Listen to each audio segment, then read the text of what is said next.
Good evening, everyone. Welcome to tonight's meeting, the 17th of October for the City of Onkaparinga. I'm very pleased that we can all be here, and welcome to our visitors in the gallery. What I'd like us to do is to note our apologies, but we will start with a pledge. We can get that up.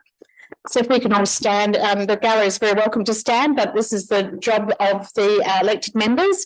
If we can say together, we recognise this city's considerable natural and cultural heritage, including thousands of years of traditional ownership by Ghana, and the more recent contribution from people either born here or who have migrated here.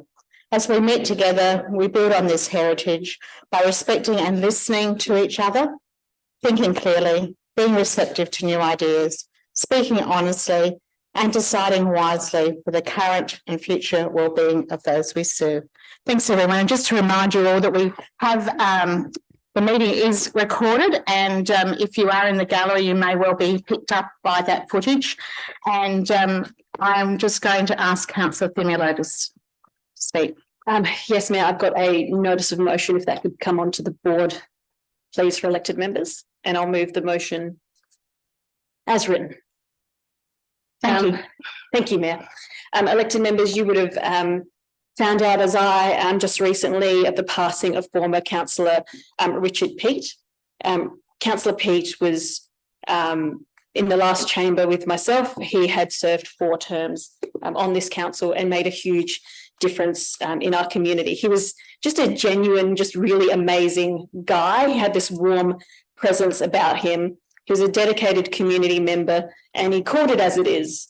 You definitely knew where Richard was coming from. As I said, he served on this council for 4 terms, which is quite a significant amount of time. And during that time, he was instrumental in a couple of key projects, one being the Route 36 Coastal Drive, something he was very, meant a lot to him. And the opening of that definitely brought a smile to him. I remember the opening and the elected members that turned up to that event, and that meant a lot to him. The guardrail along the Aldinga Road portion of Aldinga to Willunga, the shared use trail, that with Councillor Wayne Olsen, that was a key project of his. The Aldinga Sports Park and that complex there and the upgrade there, he was instrumental in a lot of the advocacy and work to get that project up and running. The War Memorial Garden, he had a huge amount of advocacy for that at the Aldinga War Memorial, which I hear is going to be opening soon. So that's a really exciting thing for the ward. And he was really dedicated to biodiversity and the environment. A couple of things that Councillor Peat also did, he served as chair as SDC. He was the inaugural member of our First Nations Advisory Group committee, which he made a huge difference in that committee and challenged those members as well as those members challenging him. He was the liaison to so many groups across our city, and he was absolutely well respected by so many. If I just bring up a couple of things from the previous chamber that I remember of Councillor Peat with some of my interactions with him.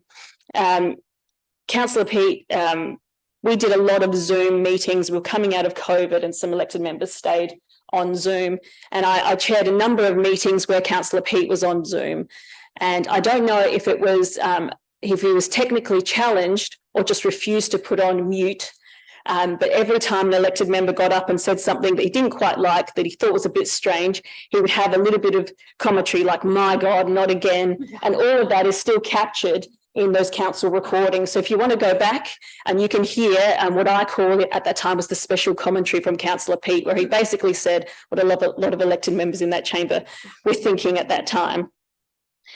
Richard got to know me really well, and one thing Richard did that I tend to do is after a council meeting sort of leave straight away to get home to my family, and family was always really important to Richard. But Richard and I used to continue the debate out in the elected member car park. That's where we had some of our greatest debates, where Richard would remind me to stop harping on about how the North are doing it so tough. You don't know how bad we've got it in the South. And we used to give a little to each other in the car park and laugh about it. And admittedly both say that we'll still be going on about how poor we've got it in our wards and how much more needs to be done in our wards. Richard had the best attitude, and it was the attitude and that sense of humour that really helped him be not just a fantastic councillor, but resonate with other elected members, with staff, and with our community as well. So to Pat, their children, their grandchildren, our thoughts are with you during this sad time. Thank you. Thank you, Councillor Themilotis. Councillor Dew, do you wish to second the motion? Yeah, I'd like to second it. And Do you wish to speak? Yeah, just really quickly. I know Councillor Themilotis captured it beautifully, but I guess Paul and I, or Councillor Yeomans and I, have the opportunity now to represent the South Coast Ward, and we have such big shoes to fill. Every time I go to meet a community group, they often do talk of the advocacy of Councillor Peat Richard. So yeah, I think it's a legacy that he's left in our ward and raises high expectations for us. Thank you. I will see that there's no other speakers, so I will put the motion. All those in favour? Approved. Thank you very much. And thank you. And I know that you know, when service is recognised in a public forum like this, we can really take a moment to just appreciate the incredible privilege we have to represent our communities. So thank you. We will now return to the agenda, but before we do that, we will have a minute's silence. So I'm just wondering if the gallery and the staff, if they would like to join us, you're very welcome to do that. So if we could stand, and thank you.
Thank you. And there'll be an opportunity also to note former Councillor Peat's passing in the following ways that you can see in the motion in front of you. We look forward to getting a response back from staff and some guidance as well in that regard. So back to the meeting, we have the confirmation of the minutes. Do I have a mover? Councillor Eaton? Yes, thank you. And Councillor Platten? Thank you. Any commentary? All those in favour? That motion is approved. Thank you very much. There's no adjourned business and there is no leave of absence. And now we come to the Mayor's report. And one of the things I did undertake to do, and I was at the Asia Pacific City Summit recently, like in the last few days, so that will come back to our next meeting, that report. Are there any questions? Or Councillor Themilotis, are you moving? Thank you. Councillor Bell? Any questions? We do have a couple of slight alterations in the report.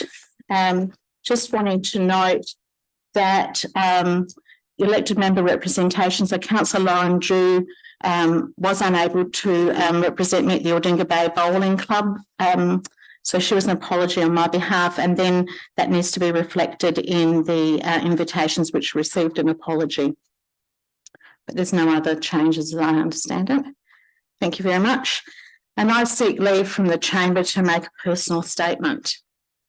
Do I have your support? Thank you, Councillor Platten. Yes. Councillor Bell. And a show of hands. Thank you very much. Thanks, everyone. I really appreciate that. Thanks for granting my request to make a personal statement and to have a voice at tonight's meeting.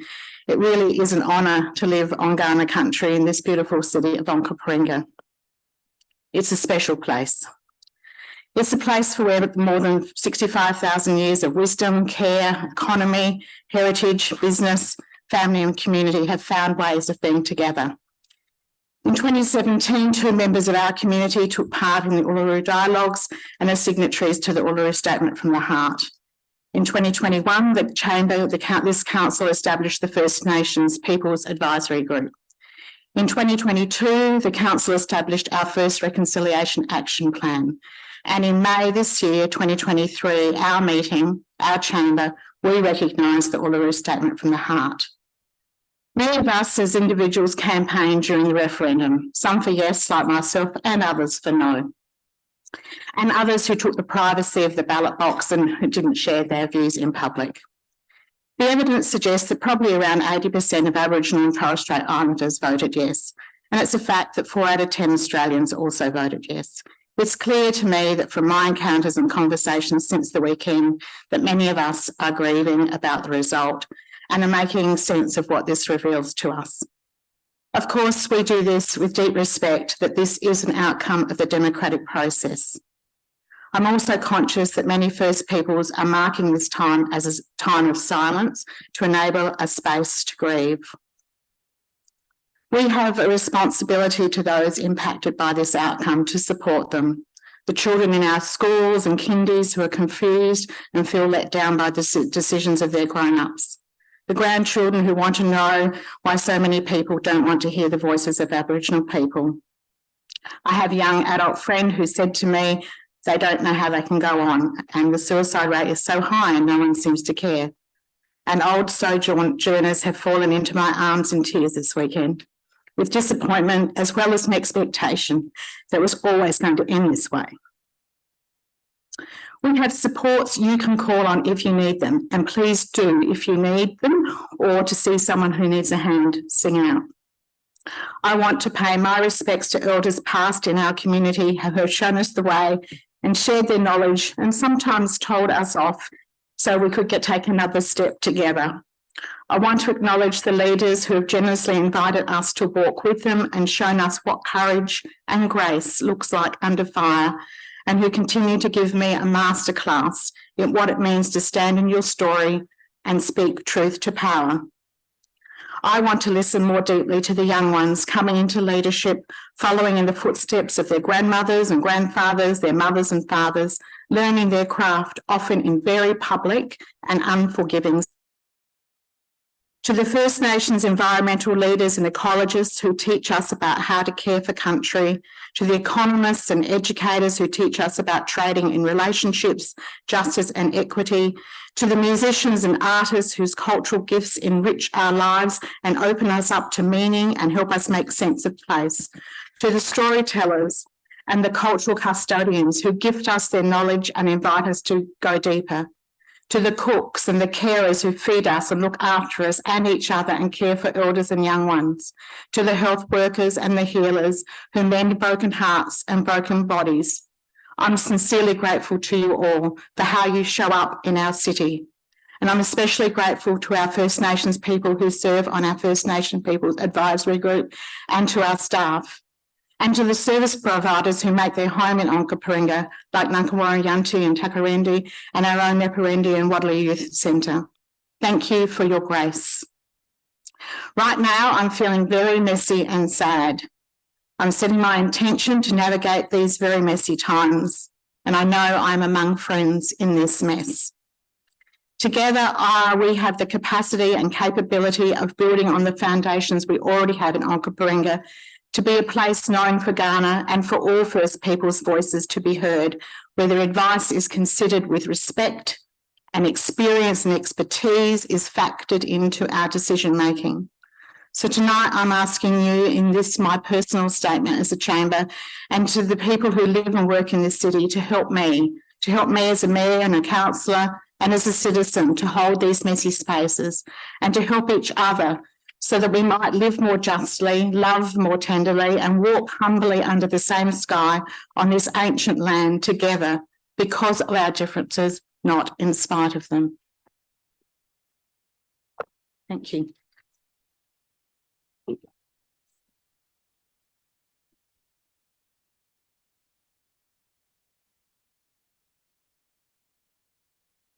We have no presentations this evening, but we have some deputations, and I'd like to very much welcome our deputies who are going to be let in through the gate. Thank you very much. Tonight's presentation time will be shared. Chris and Liz are going to introduce themselves and tell us who they are and why they're here. And it's in relation to the Tatachila Lutheran College's reallocation of funding towards cricket nets. As I've indicated earlier, please speak into the microphone. That will help all of us with hearing issues, as well as the recording for the record. So your time starts now. Over to you. Thank you, Mayor and council members. Thank you very much for the opportunity to present this proposal. My name is Christo Botha. I'm from Tatachila Lutheran College. I've also got Len Labuschange with me. He's the president of McLaren Districts Cricket Club. So I'll try to be quick. The purpose of this proposal is really McLaren Districts Cricket Club currently have funding allocated from the council to them. And we basically, Tatachila Lutheran College and McLaren Districts Cricket Club, want to propose that the funding be reallocated to Tatachila Lutheran College as per below. Do I do this myself? Oh, here we go. So, what for? To construct 4 new practice nets at Tatachila Lutheran College to be used by the college and McLaren District Cricket Club. How will it be constructed? To be constructed by PM Sports and funded by a 30k grant from SACA. That's already been allocated to us. A potential grant from the Sports and Recreation. Potential 38 grant allocation from local council. That is what this conversation is about. And then also funding from Tatachila Lutheran College itself. Why? McLaren District Cricket Club and Tatachila Lutheran College will enter into a partnership to create a cricket hub at Tatachila Lutheran College. The cricket hub will establish a high-quality cricket facility for the utilization of the cricket club as a club, and also establish and grow cricket as a sport at the Tatachila Lutheran College, with future plans to introduce a cricket academy that will be of benefit for the communities down south. The strategy at a glance. Tatachila Lutheran College has an ambitious set of goals to partner with local community sports clubs to grow and improve the sports opportunities for children and youth at the college, local community and region. So the college view is in line with the State Office for Recreation, Sport and Racing strategic vision. I just stole that from theirs. And the college already have a partnership in place with a local athletics club, and the next stage will be to introduce a cricket partnership with McLaren Districts Cricket Club. The cricket partnership. Sorry, I'm just rushing through this. Cricket partnership. McLaren District Cricket Club have an ever-growing program with the highest junior numbers the club has ever had. On top of this, McLaren District Cricket Club has 4 senior cricket teams with a growing membership base that involve long-term members, recruitment of players from outside of the McLaren District area, and also parents of their junior program. With the current training and club facilities at the club being outdated and not to a suitable size for the growth of the club, the partnership with the college is a very sensible option. So the college cricket strategy will be in 4 stages. Stage 1 is to install a new hard wicket cricket pitch. We've already received funding from the South Australian Cricket Association to build those the hard wicket cricket pitch. Stage 2, install 4-lane practice nets next to the sports oval. That's stage 2 is what this conversation is about. Stage 3 will be to build new improved facilities next to the oval, including clubhouse facilities. And in stage 4, to improve current undercover hardcourt facilities to be able to use the facilities for indoor cricket training. In just stage 1, as I mentioned, that is the hard wicket cricket pitch, and we received the 20,000 grant from SACA. So that hard cricket pitch will be installed in the next couple of months. I've got some pictures to show where it will be. Stage 2 is the 4-lane practice nets. So Tatachila College is in the process to apply for a grant through the Office for Recreation, Sport and Racing to be able to install the new practice nets as the images that I will show you in a while. The new practice nets will be installed next to our main oval. So just quickly, that's our oval. That blue block is where it will be installed. All right. That is just another picture.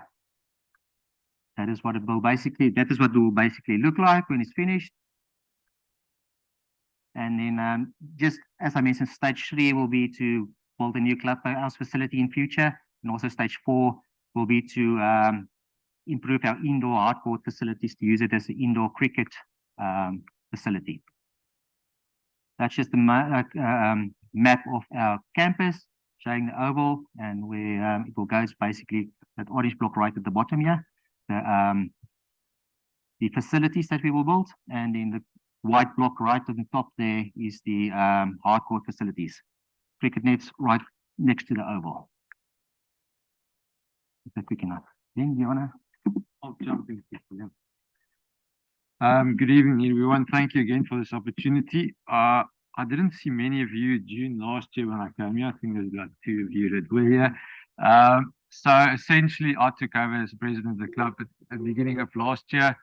And our facilities were dated, and we needed to find a solution how to quickly upgrade that.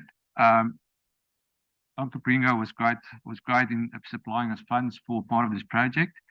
During our further exploration into this, we found that we needed a strategic partner. The club being based at a community-based sports program, there isn't a lot of funding, and we need to find a partner, and that's how this originated with Tatachila, and that's how we came there tonight. We had extremely good conversations with Nicole and everyone, and you see the report a bit later, what this was involved. And I just think the opportunity for the growth of the club, this is where we are at the moment, and you can see. That's me.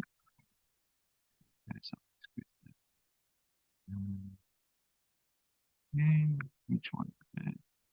Right. So essentially, the club's growth in the past 5 years, 6 years that you've seen there. On the right-hand side, we've had 3 senior teams where we have 4 now.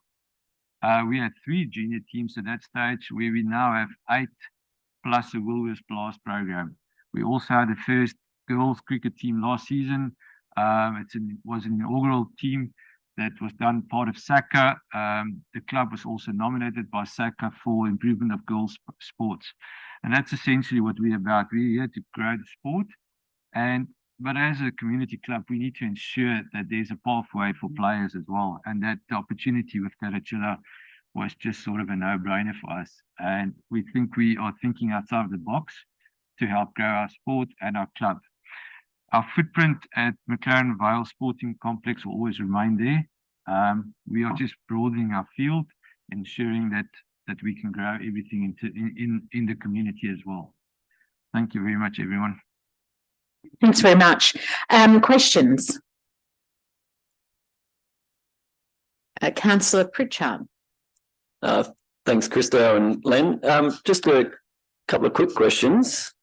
The McLaren Flat ground, Len, do you use the McLaren Flat rec ground for cricket going forward? Hi, Councillor. Yes, we do. We're a member there as well, and we will also need to use that. As you can see with the teams that's available there at the moment, we will use all 3 grounds, both morning matches and afternoon matches. We already play at Tatachila as well. So our 6 teams and 4 teams play in the mornings, and our senior side play in the afternoon. And one for you, Christo. The turf pitch potential, which is part of stage 4, do you know where the closest turf pitch is in the southern area at the moment? It's not close. Christo Beach. Thank you. Thank you, Councillor Pritchard. Councillor Dew. Hello, thank you for your presentation. I had a couple of questions. One was for Tatachila, and you might not want to answer this right now, but I'll ask anyway. What's the college's openness for community use broadly, in terms of, like, lots of our facilities would be accessible to community on the weekend or any time that they need to access it. Does Tatachila have an appetite for that as well? Yes, like I said earlier, so we've already got a partnership with Turtle Athletics. Next one is cricket, and we definitely want to try and broaden it to other community clubs as well, to make our facilities available. Great, thank you. And from a cricket club perspective, what facility do you see as your main base or your main, and is the McLaren Flat cricket ground suitable and meets the needs, and this is just an extension for juniors potentially more than seniors? Yes, that's probably what we look at. It's a long project. There is a possibility of club rooms at Tatachila later on, but for now, because we're original landowners at McLaren Sports Complex as well, the decision was made by the club's members when we put it to vote to them as well, that we will always remain there, and we're just extending. Councillor Platten. Thank you both for your presentation. I just have a question, probably mostly for Christo. You spoke about the development of a cricket academy. Do you have a time frame on that? So like Len mentioned, they're already playing at our facilities.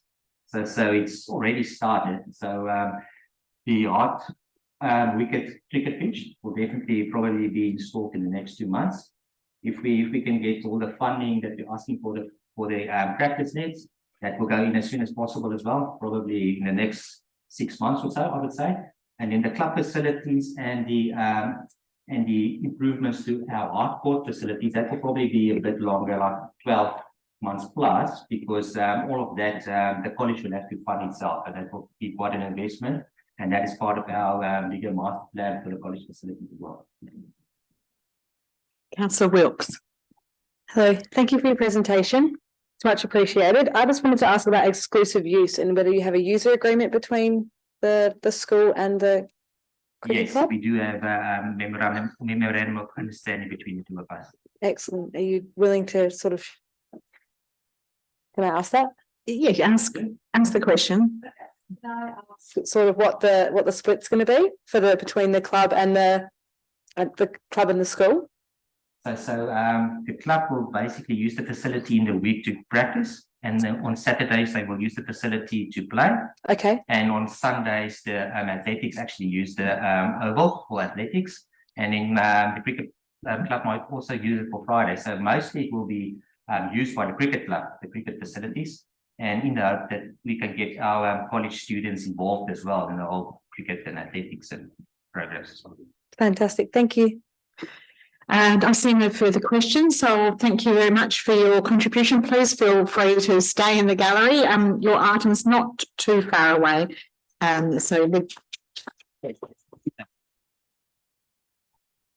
We're now moving into that part of the meeting, items 8, 1, 2 and 3.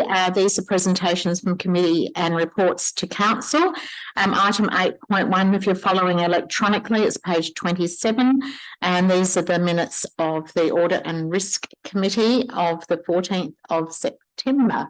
Councillor Wilkes, are you moving or was it? Yeah. Do we have a seconder? Councillor Platten, any questions? Thank you. Any questions? Councillor Pritchard. Just a very small debate, Mayor. Go ahead. Yeah, so both Councillor Yeomans and I were at this Audit Risk Committee meeting. I guess probably one of the good ways of keeping a track of the Audit Risk Committee is in attachment 2. There's a list of action items and open action items. So if you want to see some of the more detail as to what's outstanding, then attachment 2 is the area to look at. Thanks. Thanks, Liz, for that advice. Very helpful. I'll put the motion. All those in favour? Against, the item is carried. Item 8.2, the Strategic Directions Committee meeting minutes. Councillor Themialotis. As written, thank you. Thank you. Councillor Eaton. And I'll second that. Thank you very much. Any Councillor Platten, did you wrong? No questions, no debate. I'll put the motion. All those in favour? That motion is carried. Thank you very much. 8.3, the CEO Performance Management Committee meeting minutes. Councillor Platten. As written, please. Thank you very much. Councillor Chu. Second, please. Any questions? No debate. I'll put the motion. All those in favour? Carried. Thank you very much. Now we have items 9, which are a range of reports. 9.1 is the petition response to concerns regarding Ballina and Byron courts at Huntfield Heights. Councillor Bill. Yes, Mayor, I'd like to make a minor amendment and add point 4 to this before I debate briefly. Okay, can everyone see that on the screen? Thank you. Councillor, do you wish to debate? Just to say that I've spoken with the head petitioner and briefly updated him on this evening's motion, and they were very pleased with the investigations that have currently been made, and obviously the extra work that was done to clear out some bushes to make it safer in some areas, and of course the work that they've been doing with SAPOL. Thank you. Councillor Eaton, are you seconding? Yes, I'll second. Do you wish to debate? No. Any further questions? No further debate. I'll put the motion. All those in favour? The motion is carried. Thank you, everyone. Item 9.2, Councillor Pritchard. Just before this, I have a conflict of interest with this, which I've provided to governance. My wife is a teacher at Tatachila Lutheran College, and my children go to Tatachila Lutheran College. It's a general conflict, and I intend to stay in the chamber and vote. Thank you, Councillor Pritchard. And governance have got that documentation. Sue's got it. Thank you very much. Councillor Lotus. I'm happy to move 1A, B and C. Not really much to debate. I think the deputation made it really clear. What I like to see, we don't see enough of it, but schools helping out sporting clubs, helping out other groups and utilising their facilities. In turn, sporting club gets an upgraded cricket nets and school gets to utilise it, and there's an upgrade there too. I've mentioned it time and time again about quality over quantity, and this is one of those cases where something's getting upgraded and there's multiple facet win. Thank you. Thanks very much. Councillor Platten, are you seconding the motion? Yes, please. Thank you. Do you wish to speak? Yep, just to shorten, just to reiterate the concept that I think this is quality over quantity, and it's become apparent that cricket is becoming more important in the world scape. A couple of days ago it was announced that cricket is going to be included in the next Olympic Games. So I think anything to promote the South and what we have to offer with a cricket academy is a great thing. And this also saves us money. So it's fantastic all round. Thank you very much. Councillor Pritchard. Just a very quick debate. I strongly support this motion. Obviously, I've worked with McLaren Districts Cricket Club and Tatachila on this one, as well as Nick and Chris.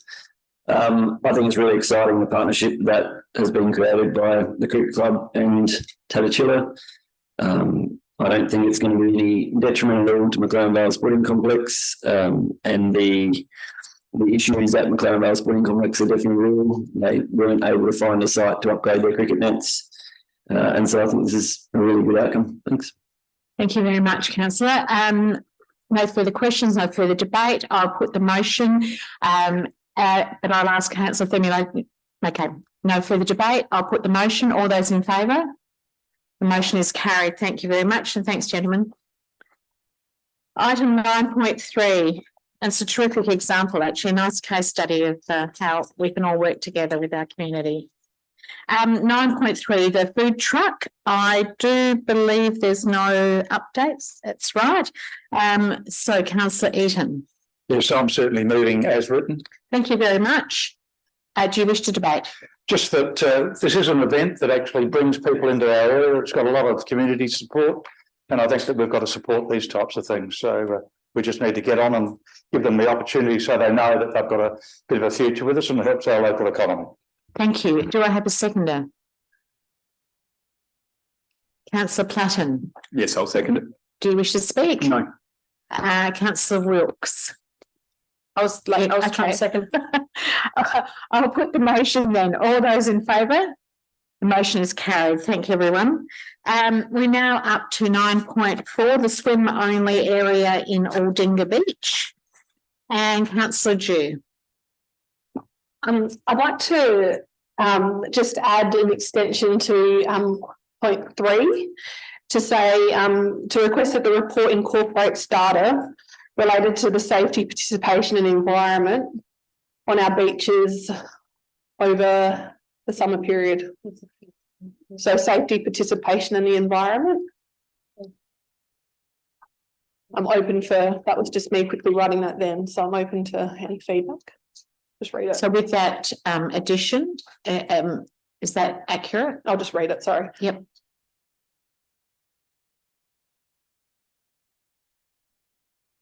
Yeah, maybe data and commentary.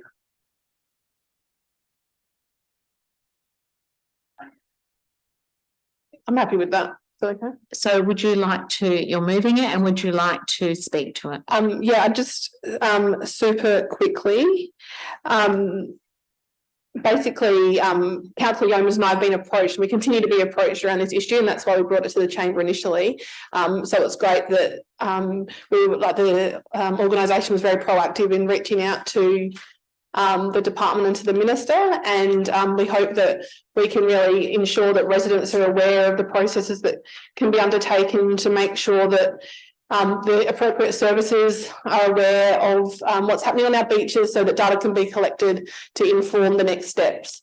So I'd like to thank staff for what they've done, and encourage people to vote to support this motion, to make sure that we can continue to work together with Marines, with SAPOL, and with our rangers who do a great job over summer. And it's great to see this in place, leading us into what will be another busy summer season.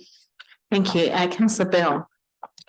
Just to second the motion, and very quickly just highlight that I support it. I don't want to see anybody hurt, particularly through the summer season, and obviously watercrafts are an issue. I'm at the front line often. It's seeing people come in with injuries that it can be very complex, and it obviously impacts on the whole community, families, when they do get hurt. So I do support this motion and hope that look forward to making further improvements to it. Thank you. I'm just checking with staff if there's any additional information you wanted to provide. I think something went into our folders. Is that correct? Yeah, through the mayor, correct. Sorry, through the mayor, that's correct. We got a late question of notice this afternoon, which was responded to and should be in all your folders. So if there is any, I'll just give you a moment for those of you who might not have had a chance to catch up with that. Councillor Jew, did you wish to close debate before we? I probably want to ask the questions just so in case the public do listen, because do watch, because this is of interest. So my question that was raised was how does council suggest that we promote information relating to this to our local community? Yes, through the mayor. Thanks for the question, Councillor Jew. It's a good response that we've got from the Department of Infrastructure and Transport, because it actually allows the public to liaise directly with them instead of with the expectation it comes through a community safety team, which have limited powers. So we intend to put up some messaging via our variable messaging boards, which we use over the summer period.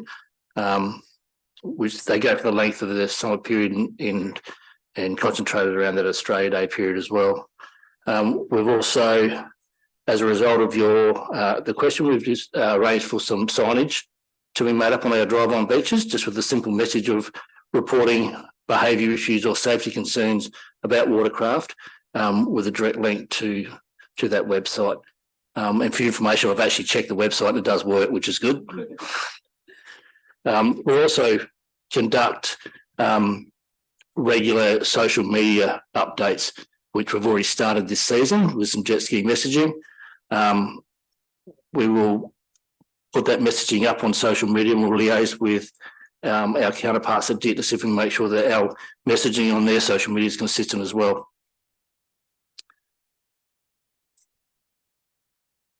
I think we have, as part of our summer season operation, we have briefing sessions with various community organisations in relation to our beach ramps. We'll ensure that messaging is very clear to those so they can pass on the advice for that anybody asks them as well. Thank you so much. And Councillor Yeomans, do you question or debate? Just a quick debate if I can, just Go ahead. to support Councillor Drew's motion. Obviously, any legislative change requires evidence, and I think this data collection is the only way to go with that, and also encouraging members of the public to actually report any incidents they see. We continually get messaging from members of the community that they saw this or they saw this behaviour, they saw the jet ski, for a way of example, behaving erratically, but by the time they would have rang the police or rang the council, the people would have gone. But all you can really do is encourage them to at least make that report, because the more of those sorts of reports that are on the system, it's going to provide more evidence and more opportunities to make a bit of a difference. So the message publicly is particularly to encourage any sort of reporting, whether you think there's going to be an outcome achieved by that report or not. There will be an outcome because it's going to be reported. And I think it's really important from a council perspective, we can actually capture that data so that if we're revisiting this conversation with a view of progressing it through the appropriate government department, at least we've got some evidence there. So thanks for your time. I appreciate it. Thank you very much. And just to add that, just because you see something doesn't mean it's not adding to an already existing evidentiary base. So it's really useful. Thank you, staff, for all the support for this motion, and at which I will now ask Councillor Dew if she wishes to close debate. No, I'll put the motion. All those in favour? Carried. Thank you, everyone. We are up to 9.5, which is the independent review of the South Australian Landscape Act, which I know is a big favourite of many in our community. Councillor Eaton. Yes, I'm certainly prepared to move as written. Do you wish to debate? Yeah, I'll have some discussion because I think it is important that we try to get some consistency on the boards, and particularly we're a bit unique in that we're between two boards, and what we're clearly seeing is certain inconsistencies that are happening, and this gets our message across. The other important thing to consider in this is the collection of the levy, and of course when you talk to residents they complain about our council rates, but they're also looking at the bottom of that big dollar, and in my case it's around about 2,700 a year. Part of that is the levy that we pay. So I think it's very important that the state government actually picks up its responsibility and collects that money like it does with its emergency services levy. Thank you. Thanks, Councillor. Councillor Pritchard, seconding you? Seconding and short debate. Thank you. I think that the submission's excellent. Like Jeff, I think the levy issue is a big one for our residents, collecting $3.5 million, which people think is rates, but it's not, and we get paid $30,000 to do so, which isn't adequate. I also like the idea that we're sharing our mapping information. I know that there's been quite a bit of mapping work done by Aldinga Council, and I think the more people that we get to share that with, the better. So I think that's a really good recommendation. And the third one was around the road, the weeds on the roadways, which would be an amazing outcome if we can get someone else to take care of the roadway weeds. So that'd be great. Thanks. Thank you. Councillor Wilkes. Thank you, Mayor. I just wanted to reiterate what Councillor Eaton and Councillor Pritchard were saying on page 139, how we have, because it is a great submission, it's very detailed, how we have highlighted that rate review and that how the regional landscape levy should be hopefully collected by the state government agency, not through council, because we do have that difficulty of collecting for two boards.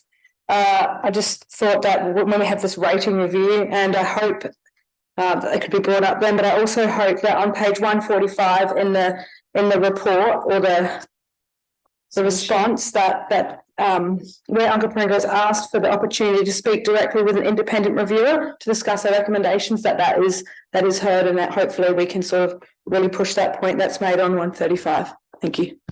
Thanks, Councillor Wilkes. Councillor Bill. Yes, thanks. Question or debate? Just a quick debate, just to say that I support the motion and the report that's been provided. Congratulate council for its work. Look, in the area that I live in particular, there is a huge infestation of many introduced weeds, and we can't tackle it alone. We need to do it together with groups. I often talk to environment groups, and they work very hard, but they can't do it alone either. And we need more investment in addressing the problem because it's really big. Thanks. Thank you. Councillor Yeomans, question or debate? Just a quick question, if I can. Yes, certainly. The report talks about collecting about $30,000 or something for the work that you do. Have you got any idea, well, not what we should be charging, or what sort of amount if we're recouping $30,000? And the reason I'm suggesting that is anything higher than that is obviously impacting on the work that really should be like to be done for the community by the staff. So if that is really insignificant compared to what the time and effort that you should be charging, I think that would be good to add to that report, perhaps? Yeah. So through the mayor, I'd have to take that question on notice. We don't have the exact figure for this time round, but I believe we did do that calculation the last time we put in a submission. So I'll see if we can revisit that and include it in there if it's a good figure. Thank you. No further questions or debate. So Councillor Eaton, would you like to close debate?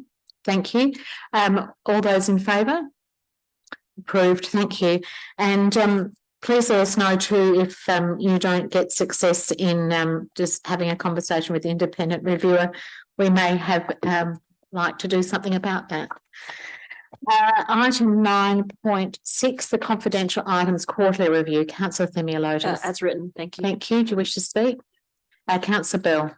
Just a second, thank you. Councillor Pritchard. I'll just have one question.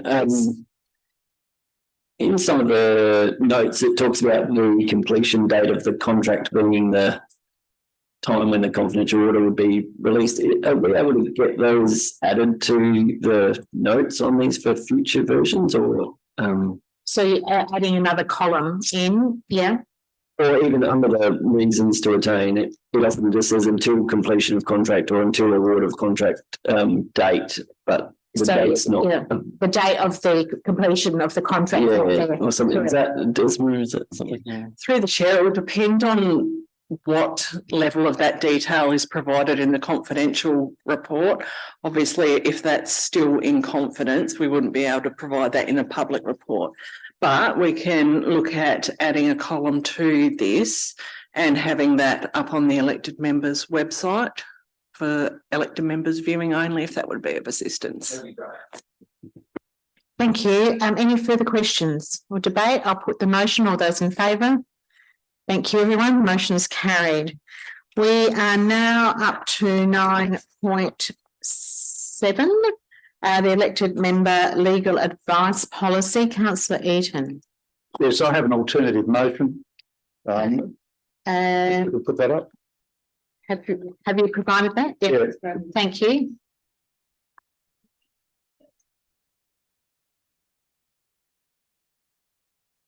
So it's relatively simple. This is an important issue, and you need to be aware of the opportunities and the support that you're going to be given. I have been trying to contact some of my fellow councillors with Charles Sturt today to have a bit of a talk about their matter, but what I'm really asking is that we defer this matter and hold an elected members session so that you're better informed, you understand the implications.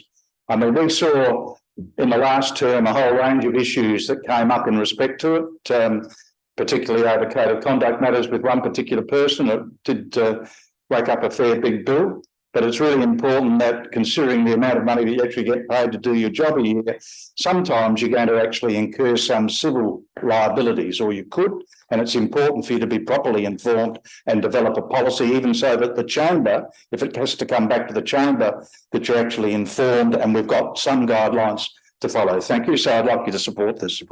Thank you. Councillor Platten. Just a question. Go ahead. How much would it cost the council, just a ballpark, to run an elected member session? Would we need to have an independent person come to advise us? Someone willing to give a go at that, Desmond? Through the mayor, I don't know if I'd be willing to take a step in the dark about how much it would cost, but I think we know enough about this policy that we could run that in-house unless elected members felt that they wanted one of our legal services providers in attendance, but I think we could run that one ourselves. Thank you. Does that answer your question? Yes. Councillor Themialotis. Just a question. Yes. As part of our mandatory training, was this raised and discussed with elected members at any stage? Through the mayor, no, the legal advice policy itself was not raised through the training, because that's a discretionary policy that the last council wished to have. But obviously, members were taken through the new behavioural management policy and the behavioural standards and the panel and what is being put in place from this term through the new local government reform. Subsequent question. This report is really just trying to get us up to speed with the new local government reform. So get us in line with the changes that are happening. Through the Mayor, so I guess as it explains in the report, this legal advice policy was only brought into being due to a resolution of the previous council. It's not a required policy, it's not required under legislation. And as we've done a review of other councils, no other council actually has anything exactly like this. Any should members wish to have seek legal payment for legal advice, they have to bring it back to the chamber for the chamber to decide on what that going forward. And in the section that this was originally also convened under, this policy was repealed under the LGA reform as well. So it's only now quite tenuous in why we have it. So it would be fair to say this is, in Councillor Themialota's words, tidying up to meet the current environment. Councillor Yeoman's question or debate? Just a question, if I can. Yes. I've read the policy. Is there anything in the policy that's not covered in legislation? As in what the policy?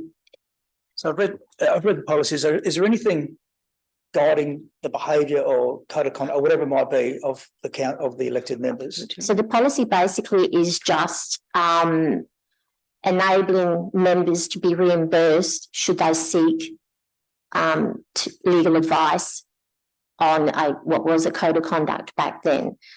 Anything else is under legislation, behavioural standards, behavioural management policy, anything to do with the conduct of members under the new reform. The policy is basically enabling reimbursement of fees to members and the guidelines around what is allowed.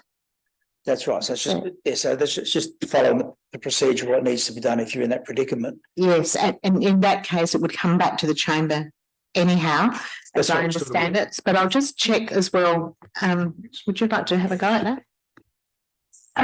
Repealing the policy doesn't actually take any rights away from elected members. All it does is takes the delegation away from the CEO to make a decision on reimbursing a member any legal costs. So quite rightly, if a member is after reimbursement of legal costs, that should really be a decision of the chamber, and that's bringing it back here. It doesn't stop the chamber from supporting a member for any type of legal cost that they may. That also could include representation if the chamber so wishes to. The legal advice policy is on that just advice. So it takes that obligation off the CEO and brings it back to a decision of the chamber. Does that answer your question, Councillor Yeomans?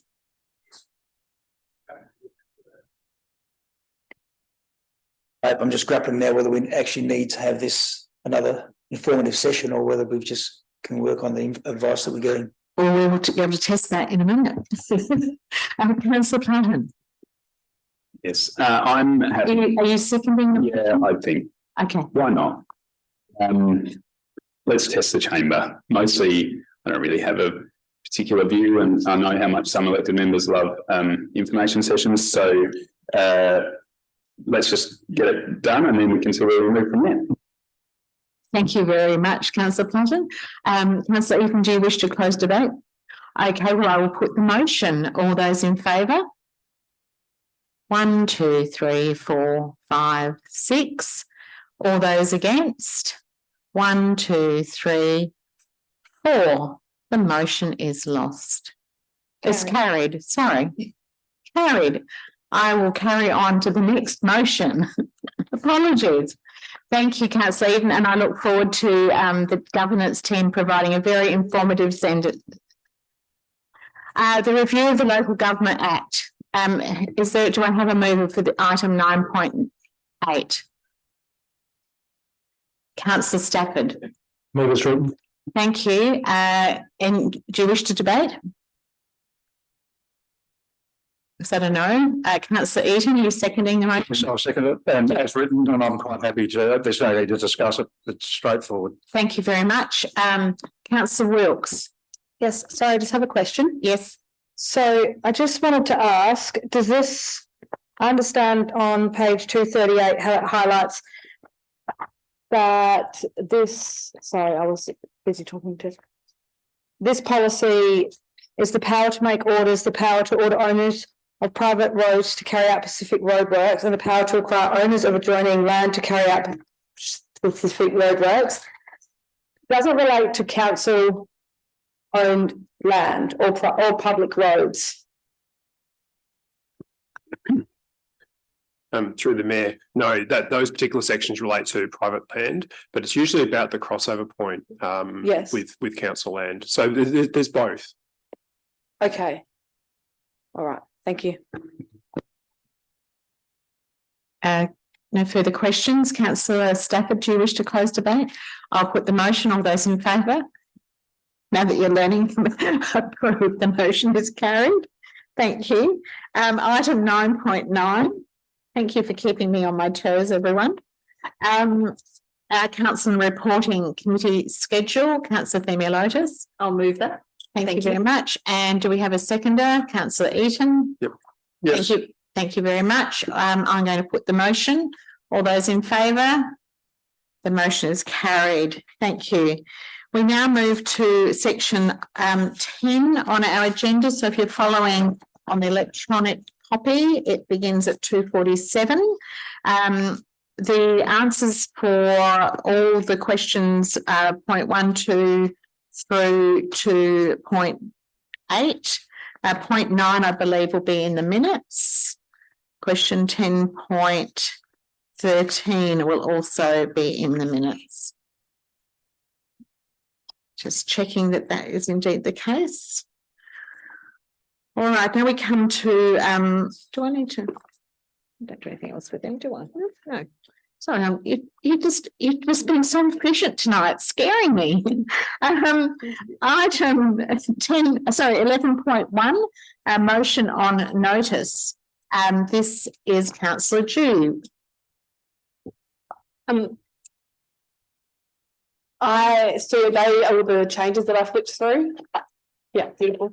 I just wanted to alert members to begin with that I would like to move this motion. You'll see in red just a few little tweaks that I've made, just that basically that we approve staff to present an engagement plan back to strategic directions or to council on how they intend to engage with community around the progress report. And then the last item also is in relation to a disability change toilet that we currently don't have one across Onkaparinga. So encouraging council to further consider including it will include further investigation and advocacy by staff to consider disability accessible toilets that are already currently provided by external agencies already, rather than us having to always build things, like the great example that we had of Tatachila. Are you happy for me to? Yes. So I would like to. Can we just give everyone an opportunity to make sure they can all read it on the screen? So that's all in front of you. Do you wish to? You're moving the motion, and you've spent some time debating. Did you want to do anything else? I will continue to debate. Okay, keep going.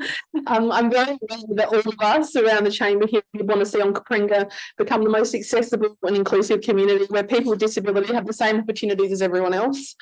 Currently, this is not the case. I'm sure, like you, like myself, many of you have been contacted by residents with disabilities across the age continuum, and also carers. Issues such as the lack of change toilets, footpaths, beach access, support for young people with a disability, transport, and even the way in which we communicate as well. So the list goes on, really. I see this as two approaches that we could take. One is that through the chamber we raise individual items over our term that could be quite ad hoc in nature and lead to inefficiencies and ineffectiveness. Or the second option, which is we develop a strategic document that gives line of sight where we're going to inform us and specifically informed by people with disability and their carers, those who are the expert in their own lives. So as you can see from the recommendations, I'd like to see council be informed, so us as elected members be informed of the engagement process that will continue to inform the next Inclusive Communities Action Plan, and for staff to continue to pursue opportunities across organisations who have changed toilets for people with disabilities, as we currently don't have public toilets with this infrastructure. This is also in light of the Royal Commission into Violence, Abuse, Neglect, Exploitation of People with Disability. It's every institution's responsibility to make our communities more accessible and inclusive. And I would like to hope that you will support this motion. Thank you very much. Councillor Platten. I will second the motion. Do you wish to speak? Just really shortly to say that I think it's a very important piece of work, and I think that if we ask the right people, we get the right things. So please do support it. Thank you, councillor. Are there any further questions? I will put the motion. All those in favour? The motion is carried. Thank you. Thanks, councillor Drew. I'm sure that will be a terrific piece of work that the staff can get their teeth into. We have no petitions. Urgent business. Councillor Wilkes. Yes. Sorry. Computer's not my friend tonight. I just want to get my wording. An urgent business. Can you just tell us the nature of it so we can decide if we can address it? Excellent. So in urgent business, I would like to nominate for the Australian Coastal Councils Association Committee of Management. So I wanted to get those words right. And we need to do it now because the meeting is to be held on, November 10th, the nomination to the Australian Coastal Council Association Committee of Management must be forwarded from council by November 10th. So because we are unable, we will not be meeting again before that date. We need to treat this as urgent business. So I'm willing to accept that as urgent business. Thank you. Go ahead. Excellent. Okay, so we had a call out sent to all the elected members asking for a nomination for the Committee of Management. I am the chair of the ACCN, which is the Metro Coastal Council Network, and they work closely with the Australian Coastal Council Network Association. You guys will see the emails from Alan Stokes, and this is really just putting myself forward to see if I can learn from this space. And I don't know if anyone else has seen the email that's come through. The Australian Coastal Council Network are working closely with various different coastal councils about Airbnbs and the funding arrangements that's happening with rates, and trying to figure out how those coastal councils, especially the smaller ones, can generate more revenue or sort of try and discuss that issue in more detail. So they do have some funding happening for a report with the University of Sydney, and that's due to be released later this year. So I just would really like to put my hand up for this and see where it goes, and I would appreciate if you could support me in this matter. Thank you, councillor. Councillor Themilotis. Yes, happy to second and support councillor Wilkes. Thank you. Any further questions? I will put the item. All those in favour? It's carried, and good luck. And let us know if there's anything we can do to support your nomination.